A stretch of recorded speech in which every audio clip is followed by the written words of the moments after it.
Vamos a empezar nuestra sesión con la oración inicial, ¿verdad?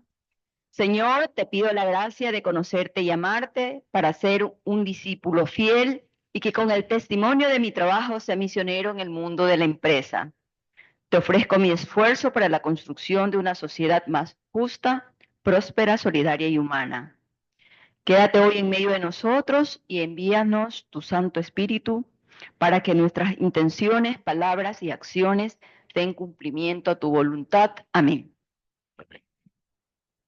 Muchas gracias a todos los que se han dado la prioridad, nos han dado en este día de escuchar a don Horacio Chavarría, quien muchos de ustedes lo conocen, pero antes empezamos como en las iglesias con los avisos parroquiales, hacerles unos pequeños recordatorios, que solamente son tres. El primero es recordarle que hemos actualizado nuestra página web. Nuestra página tiene ahora toda la información, un centro de conocimiento para que se encuentre información de las encíclicas, libros, enlaces que nos pueden ayudar a llevar mejor nuestra labor diaria. Primer anuncio. El segundo, en esa página web está la información del protocolo de responsabilidad social basada en la persona. La primera recomendación es que cada uno de nosotros hagamos un análisis de cómo estamos. Luego vemos si es factible iniciar con el protocolo, pero es nuestra recomendación. Es súper importante que lo tengamos presente. Eso lo organiza USEC México, pero lo usa todo Latam. Es la mejor forma realmente de hacer vida aquello que decimos nosotros en nuestras empresas, ¿verdad? Y el segundo punto tiene que ver con el recordatorio del jubileo, que es el sábado 3 de mayo. Pero previo a eso, porque somos llamados los empresarios y los colaboradores de nuestras empresas, somos llamados a colaborar, a participar, tienen que llenar un formulario para que nuestra querida Tere le dé toda la información. O sea, porque debemos prepararnos. El sábado 3 es la fecha de cierre, pero para eso tenemos que prepararnos nosotros como empresa con nuestros colaboradores. Y el último anuncio tiene que ver con que este sábado a las 10 de la mañana en Schoenstatt tenemos el lanzamiento de ACE Uniapac. Perdón. Lo cambiamos. Ya, porque lo íbamos a hacer en Schoenstatt. Bueno, lo hemos cambiado. Es en Santa Teresita. Me hubiera ido a Schoenstatt, yo donde no me hacía la aclaración porque lo teníamos en Schoenstatt. Bueno, es a las 10 de la mañana y es ACE Uniapac Next Generation. Es los nuevos socios de ACE que en algún día aspiramos a que fortalezcan esta organización. Organización cuya misión es llevar a Jesús a las empresas, poner a la persona en el centro, el bien común en el horizonte, para tener empresas que sean altamente productivas, socialmente responsables y plenamente humanas. Dicho eso, le doy la palabra a nuestro expositor, que no necesita muchas presentaciones porque la mayoría que está aquí lo conoce. Adelante. Gracias.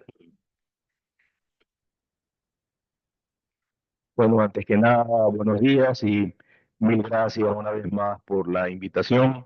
Es un honor para mí compartir esta mañana con ustedes y seguramente de las cosas que vamos a conversar hoy, no todas significan una sorpresa. Todos ustedes manejan tanto los temas de la reputación corporativa como todos de alguna manera intuimos cómo enfrentar una crisis reputacional. Lo que vamos a intentar esta mañana es ver cómo ambas cosas pueden gestionarse de una manera correcta y oportuna. Mucho se debate si las empresas deben cuidar su imagen o su reputación, y es claro tener que no son equivalentes, porque una imagen se construye en instantes, puede ser momentánea, se construye con primeras impresiones, a veces se fundamenta en hechos reales y otras veces son simplemente prejuicios, una noticia, un rumor, y creo que desde lo personal muchas veces nos pasa. No conocemos a alguien, pero tenemos una imagen previa de esa persona. Lo mismo ocurre con las empresas. La buena noticia es que no es 100% verdad de que tan solo hay una única oportunidad para crear una buena imagen. Pues se puede modificar, aunque pudiese tomar tiempo y esfuerzo. Y lo que es un hecho cierto es que sí se pueden lograr segundas oportunidades. La reputación es un tema de largo plazo, ¿no? A diferencia de la imagen, que es algo momentáneo. La reputación se construye a largo plazo y es la suma de imágenes y percepciones de las diferentes facetas de una empresa. Y esta no se construye solo con las opiniones del consumidor, sino con la de todos los stakeholders. Es algo mucho más holístico si la palabra aplica. Y como dice Warren Buffett, toma 20 años construir una buena reputación y solo 5 minutos para arruinarla. Así que si piensas en eso, probablemente harás muchas cosas de manera diferente. Y ya que estamos en la parte de las citas, Einstein decía, preocúpate más por tu conciencia que por tu reputación, porque tu conciencia es lo que tú eres y tu reputación es lo que otros piensan de ti. Y lo que otros piensan de ti es problema de ellos. Pero lo que dice nuestro amigo Albert es falso, ¿no? Seguramente él fue un genio para muchos temas, pero de reputación empresarial no entendía absolutamente nada. Lo que otros piensen de su empresa es tan importante como tener la conciencia en paz. Una empresa que no gestiona la percepción de su empresa, la que tiene en duda sus clientes, sus empleados, sus proveedores, los entes de control, está autosaboteándose al permitir que cada uno cree su propia percepción. Existe el axioma en el mundo de la comunicación que dice que si uno no cuenta su historia, otro la contará. Y ese es un riesgo que las empresas no necesitan, ¿no? Y aquí cabe perfectamente la analogía con Caperucita y el lobo, ¿no? Si solamente Caperucita cuenta el cuento, el lobo siempre va a ser el malo. Entonces, el poder establecer una narrativa permanente y positiva de una empresa es la labor, es una de las labores que el número uno de una empresa tiene que ejecutar. Vivimos en un mundo de percepciones y percepciones realidad, y estas se construyen con los productos y servicios que provee la empresa, pero además su manera de hacerlo, sus valores, las opiniones de sus directivos y empleados, su propósito, su comportamiento como ciudadano corporativo, sus relaciones con la comunidad, su interacción con sus pares y un larguísimo etcétera. Pero al final del día, la reputación empresarial de la reputación empresarial depende la posibilidad de desarrollar negocios y relaciones exitosas. Nadie quiere relacionarse con empresas o empresarios de reputación dudosa. Entonces hay que desarrollar la narrativa de la empresa de manera estratégica. La reputación de la empresa se construye siendo coherentes entre lo que se dice y lo que se hace. Es un tema de decisión conducirse de manera apropiada para generar percepciones correctas que construyan una reputación positiva. Como decíamos, la imagen es una foto estática y la reputación es una película en proceso permanente. O sea, el balance del año pasado y el informe de responsabilidad social del año pasado son del año pasado, ¿no? La película la seguimos produciendo día a día. Y hablemos aquí un poco de la oportunidad que representa el cuidado de la reputación. Vivimos tiempos de incertidumbre y eso no lo podemos negar, no solo en el país, en el entorno mundial está convulsionado. Pero tenemos un estudio de usos del año pasado, con data recolectada en el 2023, que habla sobre la confianza que tiene el ecuatoriano en la empresa privada, incluso más alta que el gobierno y la propia iglesia. Y creo que esas es una cifra muy importante, ¿no? O sea, que se siga pensando que la empresa privada es la opción más válida para enfrentar muchos de los problemas del país. No significa eso que los empresarios podamos participar en política activa, que es donde creo que algunos se confunden. Es tan solo cuál es la guía que el empresariado puede para ayudar en la conducción y en la mejora de algunos problemas.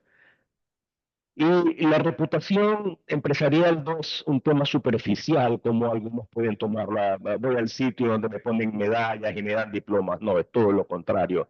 El tener una buena reputación es un buen negocio. El 76% de los ecuatorianos dicen estar dispuestos inclusive a pagar un poco más por productos y servicios realizados por una empresa con buena reputación.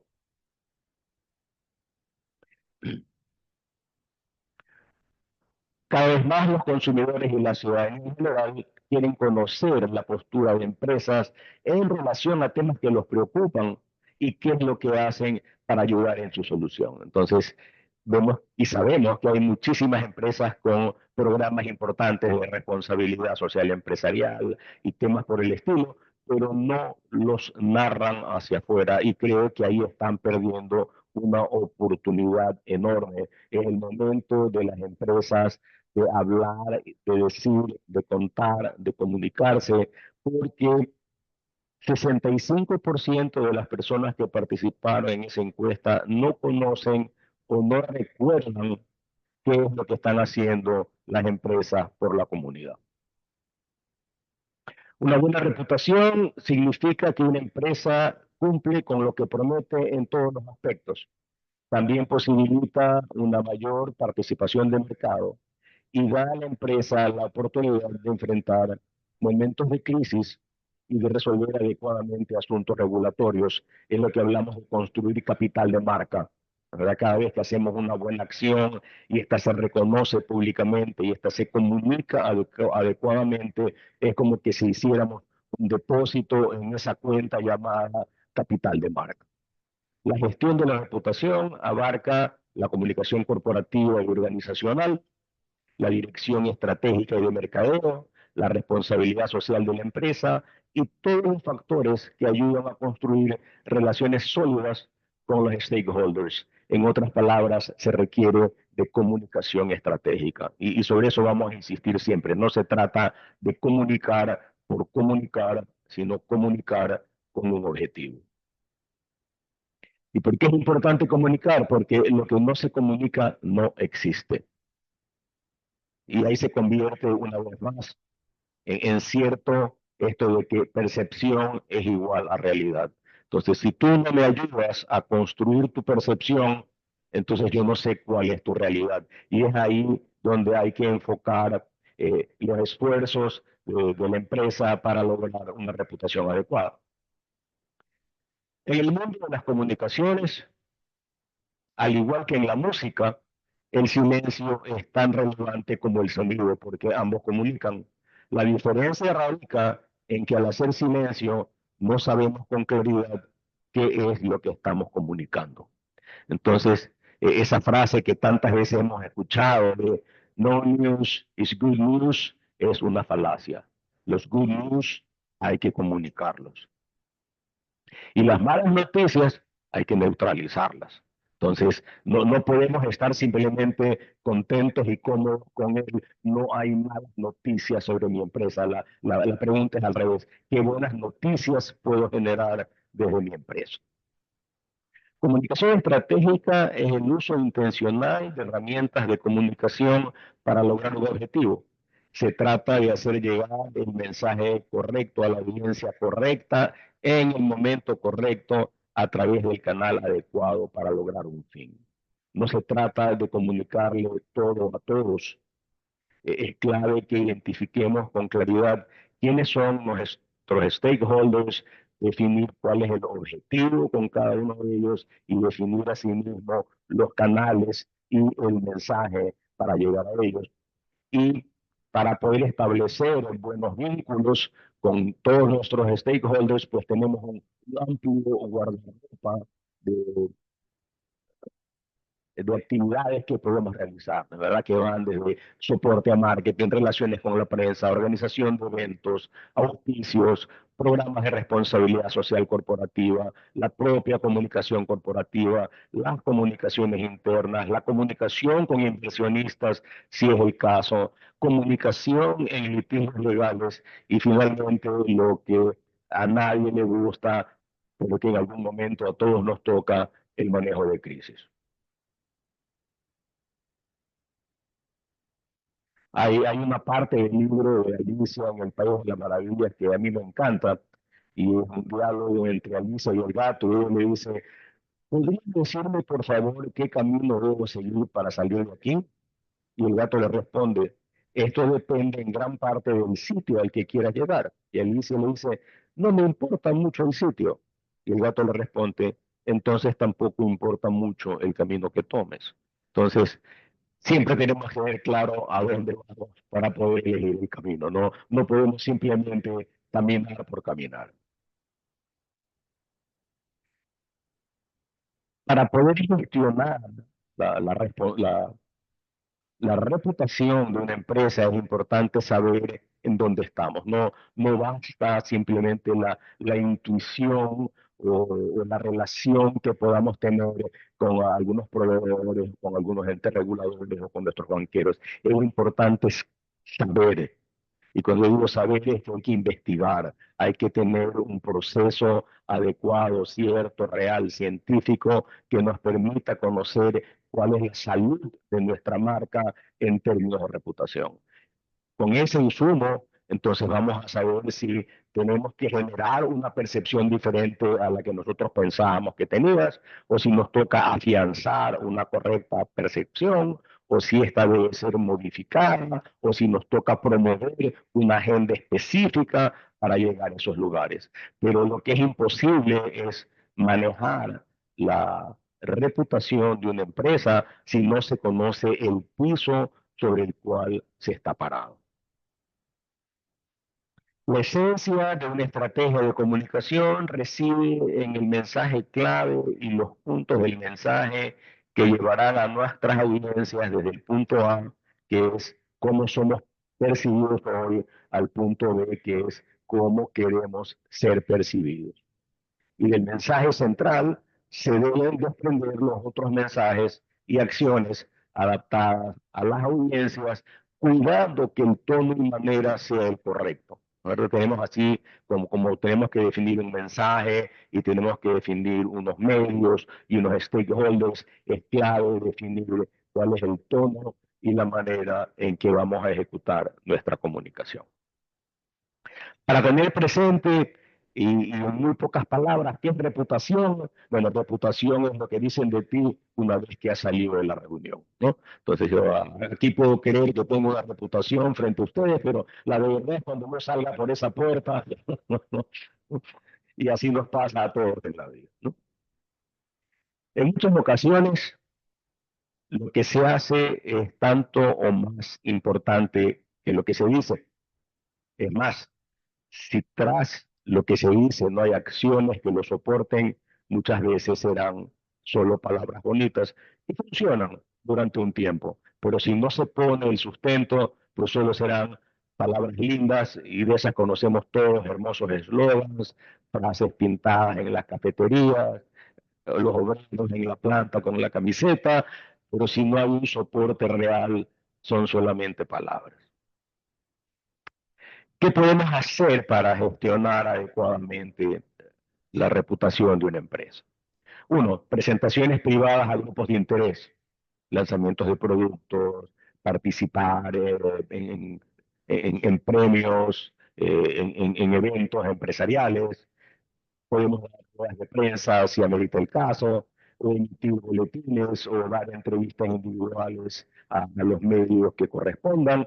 Pero lo importante es que toda empresa sí debiera tener un programa de relacionamiento con medios. No importa qué tan activo, siempre vamos a tener que dar en algún momento noticia. Entonces es importante que las empresas mantengan canales de comunicación con la prensa. Si cabe el caso, tener un libro blanco que exprese toda la realidad del sector en que participamos y cuál es la participación de nuestra empresa en ese sector. Desarrollar puntos de vista a través de position papers si hay temas que en nuestra industria sean importantes. Newsletters de empresas, o hay diversos formatos para poder ejecutar newsletters e informar a nuestros stakeholders de lo que hacemos. Tener una página web, pues, y esto es interesante porque pasó del pasado hace unos años, cuando todos querían tener una página web para tener un folleto en la computadora, hoy ha pasado a ser un tema transaccional. Y creo que es importante encontrar un punto medio donde la página web pueda servir para ambas cosas, no solamente como un punto donde lo voy a relacionar con consumidores, mayoristas, proveedores, etcétera, sino donde yo pueda contar mi verdad. Redes sociales apropiadas para el tema y la ocasión, no todas son para promover productos, hay redes sociales específicas para poder manejar la reputación empresarial y la imagen del número uno de la empresa, que es clave, ¿no? La época de los número uno anónimos no es saludable. Muchos podrán decir que la inseguridad, que hay que mantener el perfil bajo. Yo siempre digo, los que secuestran no andan buscando el LinkedIn, ¿no? Los que secuestran ven otros indicadores, ¿no? Boletines internos, es importante mantener alineada a toda la fuerza laboral con los objetivos de la empresa si se quiere llegar al mismo sitio. Realizar publicidad corporativa cuando amerite y participar auspiciando eventos estratégicos. Cada vez hay más oportunidades para las empresas de hacerse presentes y visibles frente a sus grupos de interés en diferentes tipos de eventos. Y si alguien tiene alguna pregunta sobre lo que hemos visto hasta ahora, sobre los temas de reputación empresarial y cómo gestionarla, y si no hay, pues podemos pasar ahora sí al otro tema para el que nos hayamos convocado esta mañana, que era sobre cómo enfrentar una crisis reputacional. Primero hay que definir qué es una crisis, ¿no? Uno, creo que es una palabra que se ha devaluado, ¿no? Cualquier cosa es una crisis, ¿no? Entonces, cualquier situación que afleje el flujo natural de un negocio y que si no es identificada oportunamente o manejada de forma adecuada, puede poner en peligro la existencia de la empresa, ¿verdad? O sea, un tweet de un anónimo no es una crisis, ¿verdad? Una queja de un cliente en Facebook no es una crisis. Ahora, si no atiendo eso, se me puede convertir en una crisis. Eso es otra cosa. Pero no puedes poner a la empresa en modo crisis porque alguien dijo algo en una red social. El origen de las crisis puede ser externo o interno y usualmente estallan sin previo aviso. Y dicen algunos que solo hay dos tipos de empresas: las que ya tuvieron una crisis y las que la van a tener, ¿no? Porque a todos nos toca, porque el abanico de posibilidades es enorme y no siempre lo podemos tener controlado. La mejor manera de enfrentar una crisis es teniendo un plan de manejo de crisis.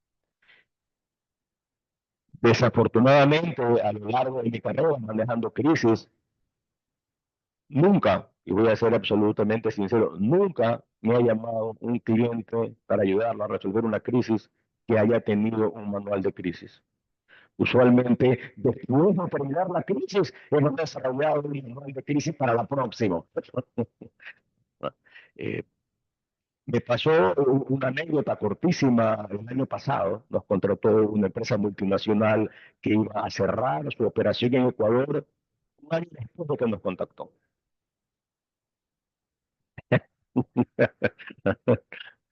Y trabajamos durante un año un plan de manejo de crisis para el día D, que es el día de cierre de operación. Un año entero de trabajo. Equipo multidisciplinario en Ecuador, en Colombia, en México, en Sao Paulo y en Detroit. Intenso. No se imaginan la cantidad de documentos que se produjeron. Y llegó el día de y no hubo crisis. Unos pueden decir, desperdiciaron el dinero. Otros podrán decir, bueno, en buena hora invirtieron ese dinero y pudieron manejar las otras instancias para no tener una crisis. Pero lo más normal es que en una industria o en una empresa existan planes de manejo de contingencias. Todos saben qué hacer en caso de un incendio, en caso de que se dañe la máquina, en caso de que se pierda la chequera, no sé, ¿no? Todos tienen planes de contingencia, pero cuando se trata de crisis reputacional, aparece el desconcierto. Entonces, pues eso no debería ocurrir. Las crisis de reputación usualmente están en proceso de formación y hay que saber leer los signos de que se está en riesgo. Cuando la crisis estalla, no se debe confundir silencio con prudencia. La comunicación honesta y oportuna es la clave para enfrentar una crisis. No haga caso a los que esgrimen razones para no liberar la comunicación. Es necesario decir la verdad, aunque sea de manera dosificada. ¿Por qué? Porque frente a una crisis reputacional, es decir, que se ha hecho pública, hay que liberar la agenda. Lo que no puede la empresa en una crisis es caer en el modo simplemente reactivo y de respuesta. El silencio durante una crisis puede entenderse como el viejo adagio de el que calla otorga. Y para la prensa es así. Si mañana sabemos que en la empresa X hay un problema y llama un periodista y la empresa se niega, la sensación que queda en el periodista es, se me están escondiendo. Hay algo que no me quieren contar. Y eso no significa que el periodista sea bueno, malo, amigo o enemigo. Está formado así, esa es su función, ese es su trabajo. Y otra que he visto ocurrir es que las crisis no desaparecen cuando uno lo decreta. Yo he escuchado a muchos empresarios decir, sobre ese tema no me voy a referir. Y tiene un incendio reputacional ahí, pero muy soberbio, has actuado diciendo que la crisis no existe o ha terminado. No sé cuántos de ustedes habrán estado en las oficinas de Novis, donde hay un letrero hermoso que donde eh, dicen que hay una crisis, pero nosotros hemos decidido no participar en ella, ¿no? Y me parece lindísimo como inspirador de la crisis del entorno, ¿no? Pero no aplica, ¿no? Para una empresa. Eh, Tengo grandes amigos abogados, pero muchísimos confunden riesgo legal con riesgo reputacional. Entonces, para los abogados, lo importante es ganar un juicio. Dicen, no, pero el juicio ¿cuánto va a demorar? 2 años, 3 años, 5 años para que te digan que eres inocente.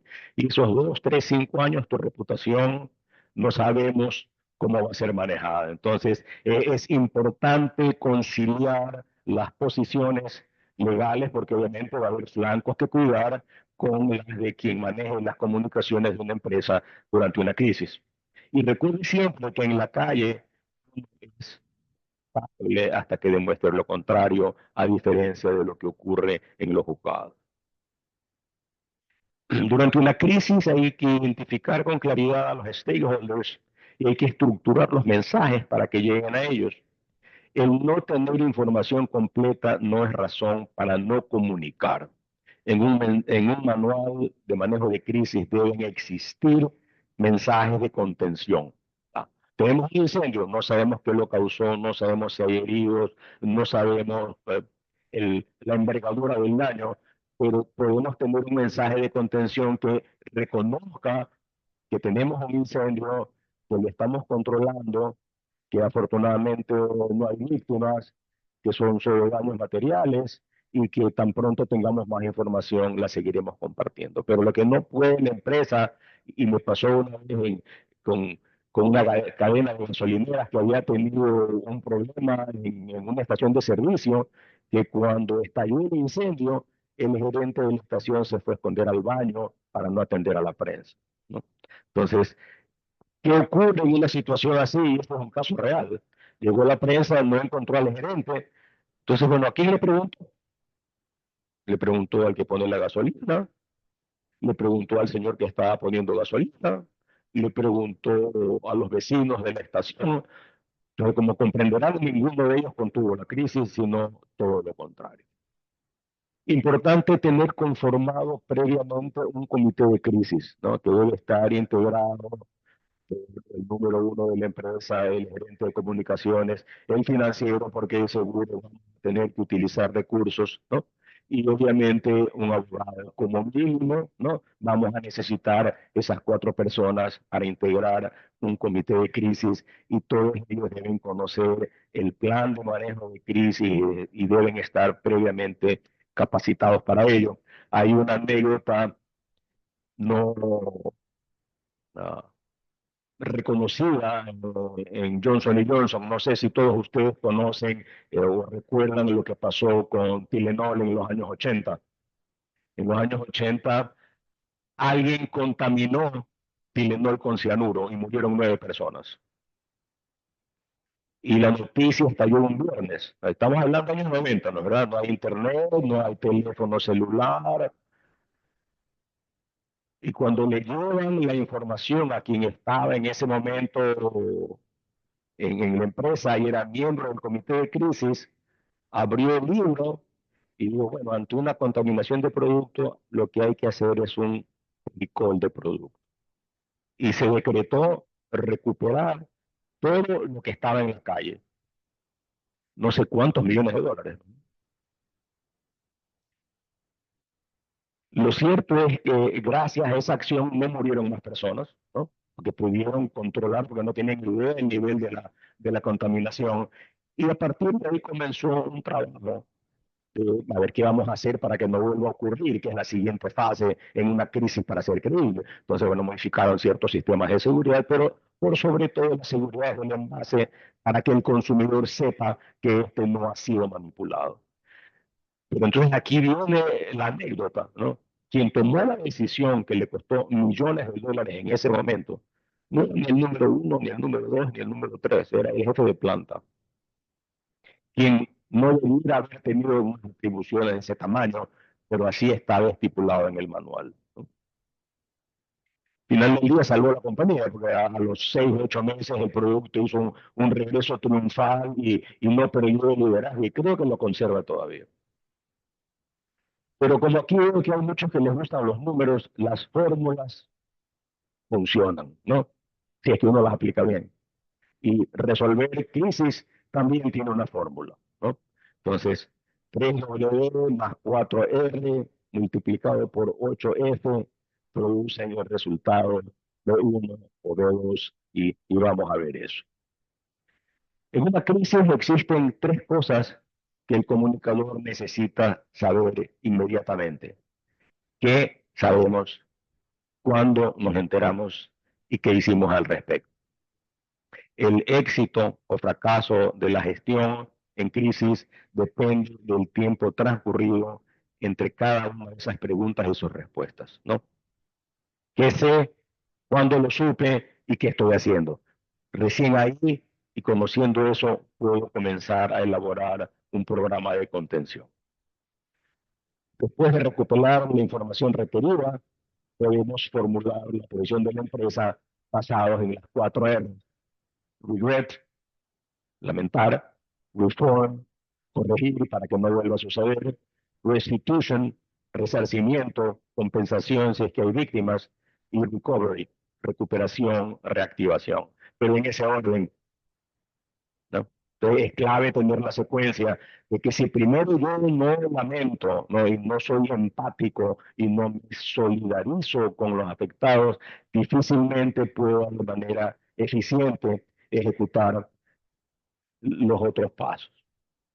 Las 8F, que son la guía para desarrollar los mensajes en un momento de crisis reputacional: hechos, priorizar, rápido, sincero, emotivo, sencillo, flexible, porque en una situación de crisis las situaciones pueden cambiar; y finalmente poder obtener retroalimentación para saber qué es lo que se está percibiendo de la gestión.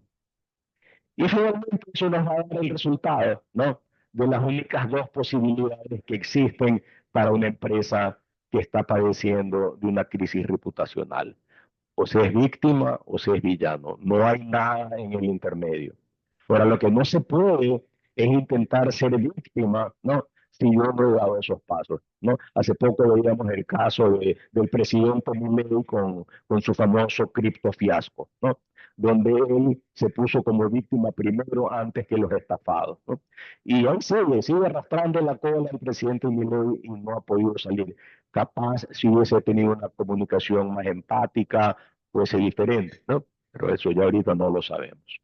Entonces, para tener en cuenta, hay que comunicar en etapas, hay que tener una cadencia previamente planificada, en qué momento voy a ir diciendo qué cosas.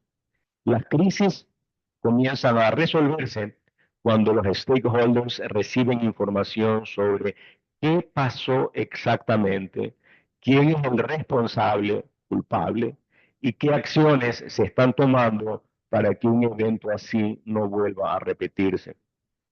Hay que ser empático con las personas afectadas y recuerde que si usted no cuenta su propia historia, otro la contará y usted no tendrá control sobre esa narrativa, ¿no? Y eso sí, les pido, recuérdenlo, o sea, uno tiene que contar la historia, uno tiene que liderar la narración. Reflexión final. Comunicar en crisis es dar mensajes oportunos y creíbles que ayuden a mantener la credibilidad de la empresa y la alta gerencia para no perder lo más importante que tiene una empresa o marca, su reputación y la posibilidad de operar con normalidad en el futuro. Recomendaciones finales. 1. Frente a una crisis, establezca una posición clara y franca. Segundo, involucre a la alta dirección. Tercero, active apoyos de terceros, ¿no? Gremios, asociaciones, quienes son nuestros aliados naturales, deben conocer qué está pasando. Presentarse en el lugar de los hechos. No hay nada más triste que ver una crisis en un sitio físico y ver que el número uno no está.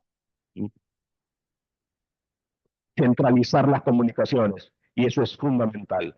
Las comunicaciones en la empresa deben ser recibidas y deben salir del mismo sitio. O sea, no puede una empresa tener 3 voceros, 4 voceros, 5 voceros. No, hay cero, hay un solo comité de crisis, hay una sola manera por donde se recibe la información, se la analiza y se decide quién la sigue hacia afuera. Colaborar con los medios de comunicación, inclusive tendríamos que ampliar el concepto de medios de comunicación, ¿verdad? O cualquier persona que pasa por ahí con un teléfono y filma es ya un medio de comunicación. Entonces, tenemos que saber discernir con quién nomás tenemos que establecer una relación para llevar adelante nuestros mensajes, no ignorar a los empleados, o sea, no dar por sentado que porque ellos están en la planta, en la empresa, saben qué ocurre. No, es todo lo contrario. Hay que alinearlos y convertirlos en multiplicadores del mensaje.